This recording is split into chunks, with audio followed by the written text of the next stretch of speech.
সারা দেশে সমবায়ের ধারণা ছড়িয়ে দিয়ে দারিদ্র্য বিমোচন ও জীবনমান উন্নয়ন করার নির্দেশনা দিয়েছেন প্রধানমন্ত্রী শেখ হাসিনা। গোপালগঞ্জের টুঙ্গিপাড়ায় শিক্ষা ও কৃষি উপকরণ বিতরণ ও মতবিনিময় অনুষ্ঠানে প্রধানমন্ত্রী সকলকে পেনশন স্কিমে যুক্ত হতে বলেছেন। এর আগে জাতির পিতা বঙ্গবন্ধু শেখ মুজিবুর রহমানের সমাধিসৌধে শ্রদ্ধা নিবেদন করেন প্রধানমন্ত্রী শেখ হাসিনা। গোপালগঞ্জ প্রতিনিধি আসাদুজ্জামান বাবুলকে সঙ্গে নিয়ে মধু ত্রিপুরার ছবিতে নীলাদ্রি শেখরের রিপোর্ট।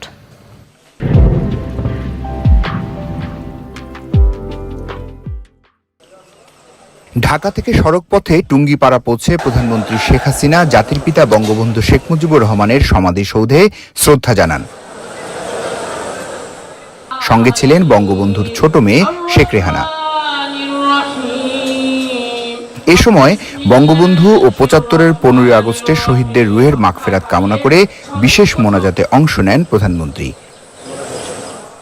পরে দারিয়ারকুল আমার বাড়ি আমার খামার প্রকল্পের সদস্যদের মাঝে নগদ অর্থ, কৃষকদের মাঝে কৃষি যন্ত্রপাতি এবং সেলাই মেশিন বিতরণ ও মতবিনিময় অনুষ্ঠানে যোগ দেন প্রধানমন্ত্রী, যিনি এই সমিতির উপদেষ্টা। টুঙ্গিপাড়া উপজেলা আওয়ামী লীগ কার্যালয়ে আয়োজিত অনুষ্ঠানে প্রধানমন্ত্রী বলেন, বঙ্গবন্ধুর সমবায়ের ধারণা থেকেই আমার বাড়ি আমার খামার ও পল্লী সঞ্চয় ব্যাংক গঠনের পরিকল্পনা।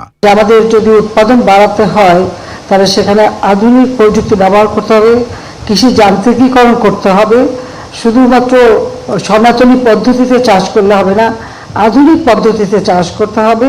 তিনি বহুমুখী গ্রাম সমবায় গড়ে তোলেন এবং তিনি যে সবুজ বিপ্লবের ডাক দিয়েছিলেন এবং সেই সাথে সাথে বাংলাদেশের মানুষের আর্থসামাজিক উন্নয়নে কিভাবে সমস্ত প্রশাসনিক ব্যবস্থাকে ঢেলে সাজানো, গণমুখী করা এবং মানুষের ভাগ্য পরিবর্তন যাতে হয় সেই ব্যবস্থা তিনি নিয়েছিলেন। সমবায়ের ধারণাকে সারা দেশে ছড়িয়ে দিতে কৃষি উৎপাদন বাড়ানো এবং স্বনির্ভর বাংলাদেশ গঠনের প্রতি সবার আহ্বান জানান প্রধানমন্ত্রী। এই সমবায়ের মাধ্যমে মানুষের উৎপাদন বাড়ানো, দারিদ্র্য বিমোচন এবং ক্ষুদ্র সঞ্চয়ের ব্যবস্থা হয়। এর পাশে আরেকটা কাজ করেছি, সেটা আমি বলবো সবাইকে, বিশেষ করে আমাদের রাজনৈতিক নেতা কর্মী বা নিজেরা যারা নিজে কাজ করে খান তাদের জন্য, সেটা হচ্ছে সার্বজনীন পেনশন স্কিম।